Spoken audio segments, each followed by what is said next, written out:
kita memiliki keyakinan bahwa setelah kehidupan di dunia ini kita tinggalkan, maka akan memasuki dimensi yang baru, ruang yang baru, kehidupan yang baru.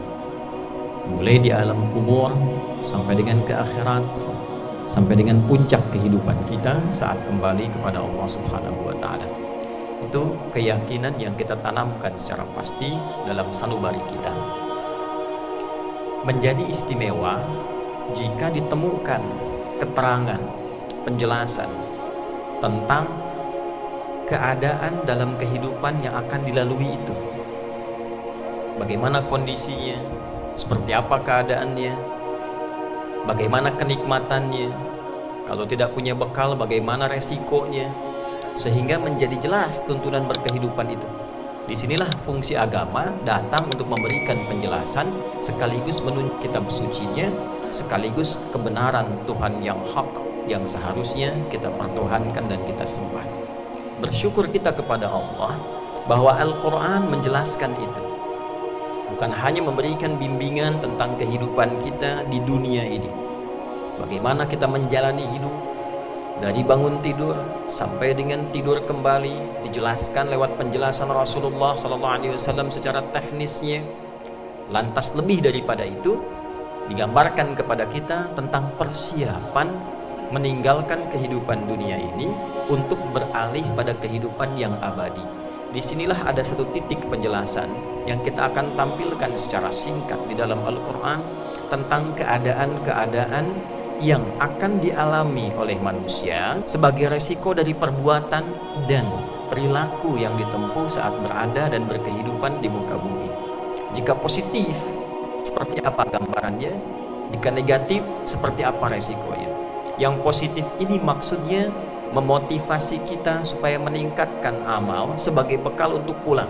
Karena itu kenapa ada gambaran tentang surga, gambaran tentang kenikmatan akhirat, supaya kita termotivasi menyiapkan bekal. Anda tidak akan mungkin merantau ke Jakarta kalau tidak tergambar peluang-peluang baik apa yang ada di Jakarta. Anda tidak mungkin jalan-jalan ke satu kota kalau tidak ada gambaran sebelumnya kepada Anda tentang keindahan kota itu. Apa yang menarik Anda untuk datang? Bahkan Anda tidak mungkin menunaikan umrah misalnya ke Mekah, ziarah ke Madinah kalau tidak ada daya tarik yang membuat Anda datang. Dan lebih logis lagi, tidak mungkin Anda bisa mengunjungi tempat-tempat itu kalau Anda tidak menyiapkan bekal. Berapa tahun orang menabung untuk menunaikan ibadah haji? Berapa lama orang menabung untuk sekedar ingin berangkat ke Amerika, ingin melihat Eropa, ingin memotret kehidupan sejarah di Mesir misalnya. Tapi tetap dia mesti menyiapkan bekal. Itu motivasinya. Jadi digambarkan tentang kenikmatan akhirat, tentang surga, tentang kenikmatan, tentang kemuliaan. Motivasinya supaya kita menyiapkan bekal untuk berangkat ke sana. Dalam persiapan kita berangkat itu, kita siapkan bekal-bekal yang terbaik. Itulah sebabnya kenapa di dalam Al-Quran surga-surga itu digambarkan pintunya dengan amal soleh. Kalau mengerjakan perbuatan ini, muaranya adalah surga yang ini. Kalau Anda puasa, pintu pembukanya surga, pintunya Ar-Rayyan. Kalau Anda menunaikan tahajud, babut tahajud. Kalau Anda rajin sedekah, pintunya pintu sedekah. Keindahannya digambarkan dalam surganya supaya kita semangat menyiapkan bekal. Kemudian pengertian terbaliknya juga, jika ditampilkan tentang keadaan neraka, tentang penduduknya, tentang ancamannya, tentang siksaannya, itu sebagai peringatan, warning kepada kita agar tidak terjebak dalam perbuatan negatif saat di dunia ini sehingga mencelakakan saat kembali ke akhirat. Itulah yang disebut basyira wa nadhira. Di antara dua fungsi Nabi, memberi kabar gembira untuk menyiapkan bekal supaya kita bisa berpeluang dan berpotensi ke surga. Nadhira mengingatkan, memberikan pengingat, alarm, warning kepada kita supaya tidak melakukan perbuatan-perbuatan negatif yang mengantarkan itu semua pada kehidupan yang nestapa saat di akhirat. Itu yang kita kenal dengan neraka. Dalam Jumat ini kita akan mengambil satu cuplikan di dalam surah ke-74, surah Al-Mudaththir, tepatnya di ayat ke-42 sampai dengan ayat 47. Kita potret keterangan di ayat ini tentang curhatan penghuni neraka yang didialogkan kemudian menjawab pertanyaan dari penghuni surga, ashabul yamin, berdiskusi kenapa itu ada orang-orang kok celaka di akhiratnya. Padahal di dunianya kehidupannya begitu nyaman, mewah, sering kumpul-kumpul ngobrol, kumpul dengan kawan, hidupnya nyaman, tenang, kelihatannya hebat-hebat, kok bisa ada di sana? Nah, inilah yang kemudian menjadi kewaspadaan kita saat berkehidupan di dunia, jangan sampai memiliki sifat-sifat demikian. Maka ditanya oleh para penghuni surga ini, ma salakakum fi saqar? Apa yang menyebabkan Anda bisa terjerumus? Menggunakan kata salaka tuh. Ya, salaka itu menempuh secara bertahap gitu. Ada orang mengerjakan perbuatan di dunia secara bertahap mengantarkan dia ke neraka. Apa perbuatan-perbuatan yang bertahap ternyata mengantarkan seseorang kepada nestapa di akhirat sehingga masuk ke dalam neraka? Detil sekali diksi Al-Qur'annya. Tahapannya apa saja? Ma salakakum? Perbuatan apa yang mengantarkan Anda secara bertahap fi saqar masuk ke dalam neraka ini? Saqar itu di antara sifat jahannam. Ya, sering orang menyebut dengan neraka saqar.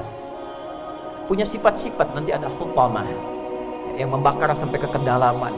Ya, ada saqar, ada jahannam, ya, ada wail dan seterusnya.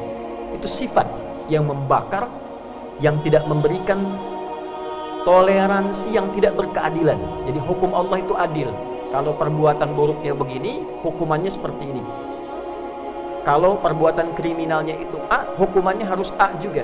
Tidak ada orang perbuatan kriminal A, hukumannya B. Adil. Surganya adil, nerakanya adil. Maka apa curhat mereka? Qalu lam naku minal musallin. Tolong garis bawahi ini betapa detil kalimat yang ditampilkan oleh Al-Quran. Qalu, mereka berkata, merespon itu. Ya, itu serempak.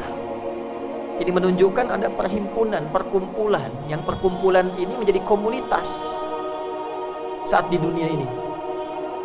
Dalam turunan ayat sebelumnya disebut mujrimin, ya, para kriminal. Siapa orang-orang yang bertindak kriminal ini? Mereka kemudian curhat. Qalu, mereka berkata, lam naku minal musallin.